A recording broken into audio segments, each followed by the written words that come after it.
The president is committed to two states, a Jewish state of Israel and an independent Palestine in the historic homeland of both peoples. Oh, really?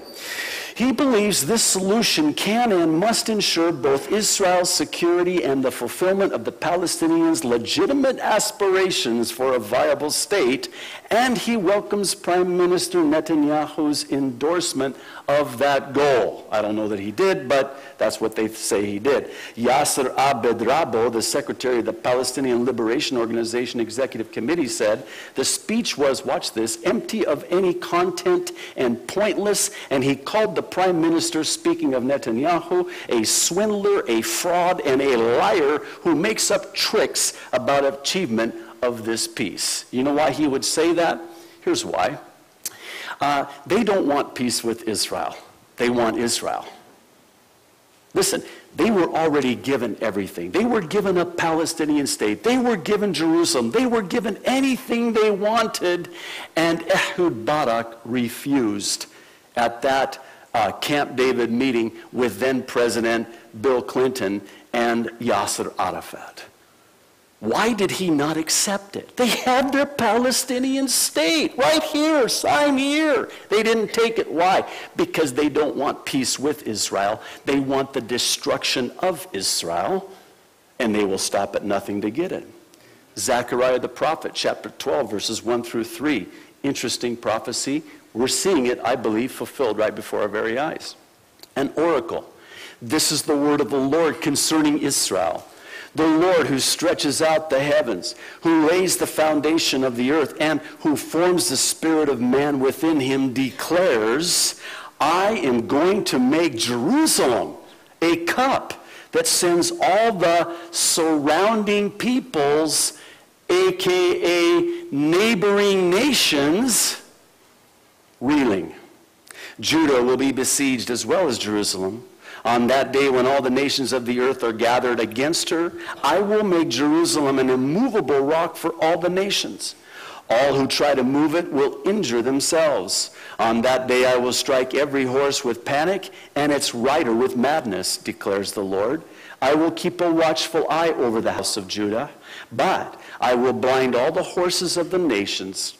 Then the leaders of Judah will say in their hearts, the people of Jerusalem are strong because the Lord Almighty is their God. When this happens, the United States won't be there to support Israel. We've already virtually removed any and all of our support of Israel. Only God will be there for them. And I wonder if that's not by God's design. Because even now we're telling Israel, don't even think about us coming to your aid with Iran unless you stop the settlements and you give the Palestinians a state. We already tried. We already tried to give them a state. They don't want a Palestinian state. They want our destruction. They want to wipe us off the map, which fulfills, again, a host of prophecies. You know, I've been following this particular prophecy for many years. Back in 1995, I clipped out an article, and I cannot find it. When we moved here from the mainland, it got lost somewhere in those boxes of files I have, but it was 14 years ago, back in 1995, from the Los Angeles Times. Listen to the headline. Jerusalem is the stumbling block to peace. You know what I wonder sometimes is, do these newspapers, do they read Zechariah and say, you know, this is good headline right here. Interesting article. Listen to this. This is the issue that will keep the fires hot well into the next century, probably beyond the time. In fact, the issue of Jerusalem probably never will be solved. Again, God says, I'm going to make Jerusalem a problem, and it will seem impossible to solve, thus saith the Lord, through the prophet Zechariah, and thus reports the Los Angeles Times. The article goes on to say, it is too ingrained in passion, in religion. In the 28 years of Israeli control, all three major Western religions have been admitted to their Jerusalem holy site. Speaking of Islam, the Friday people, Jews, the Saturday or Shabbat people, and Sunday, the Catholics or the Christian people. The three world religions are basically housed in this small little spot on planet Earth, and it happens to be called Jerusalem. So these Western religions have been admitted to their Jerusalem holy sites, disrupted occasionally by moments of both impromptu and calculated violence, which required rigid management. Listen to this last one. Jerusalem always has been and will continue to be a powder keg of emotion / a stumbling block / a burdensome stone / a cup of trembling / a fill in the rest, all of the above.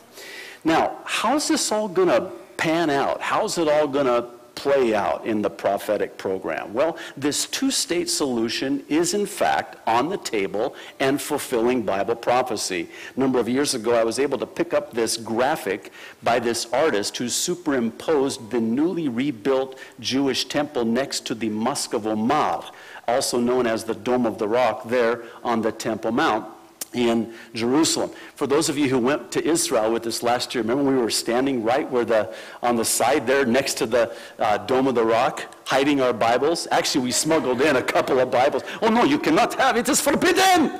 You will be in great danger! You bring a Bible on the Temple Mount because it is the holy site of Allah. Oh really? Well, interesting. There is the belief, and I believe it is true, that the Jews under the control of the Antichrist will be given permission to rebuild their temple without disturbing the Dome of the Rock. And it will be right where I believe it's located here in this graphic. And this will be seemingly the solution to the problem, the Palestinian problem. Have you heard it said like that? Can I qualify that? It's not the Palestinian problem. The Palestinians are the problem. Now you're looking at me and saying, wait a minute, aren't you a Palestinian? Yes, but the Palestinians have no right to the land. Daniel 9:27 is again another prophecy I believe we're about to see. We're on the cusp of seeing fulfilled right before our very eyes. It speaks of the Antichrist confirming this covenant with the Jews, with the Muslims, and all of the nations, and bringing this peace and beginning a 7-year period. It says, he, speaking of the Antichrist, will confirm a covenant with many for 1 7, a period of 7. In the middle of the 7, the 3.5-year mark, he will put an end to sacrifice and offering, and on a wing of the temple, he will set up an abomination that causes desolation until the end that is decreed is poured out upon him. So in other words, through the prophet Daniel, we're told that the Antichrist is going to come on the scene, and he's going to bring about a two-state solution, so to speak. He's going to bring the Jews and the Arabs together. He's going to say to the Jews, you can rebuild your temple. Then at the 3.5-year mark, he's going to demand to be worshipped. He's going to desecrate the temple. He's going to do the unthinkable, unclean, sacrifice, some believe, a pig on the altar and sprinkle the blood, which then will wake up and shake up the Jews, who will realize this cannot be their Messiah. You have to understand that the Jews are going to accept this Antichrist in place of Christ as their Messiah. And that's what Christ means, is anointed one or Messiah. So they think, and Antichrist doesn't just mean against Christ, it means in the place of Christ. So they're going to accept him. See, the Jews are still looking for their Savior. So they accept him. He makes this peace agreement with them. He allows them to rebuild the temple, and then he demands that they worship him in the temple. And when he does this, they realize he cannot be our Messiah. And they flee for the last 3.5 years to, I believe, Petra in modern-day Jordan. And that's where God's going to protect them for the last 3.5 years of the 7-year tribulation.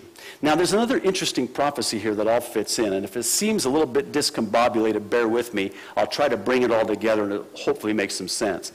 The previous chapter in Daniel's prophecy, chapter 8, verses 24 and 25, tell us how the Antichrist is going to do this. How is he going to bring? Nobody's been able to do this heretofore.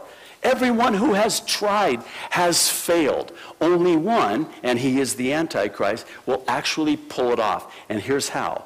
And his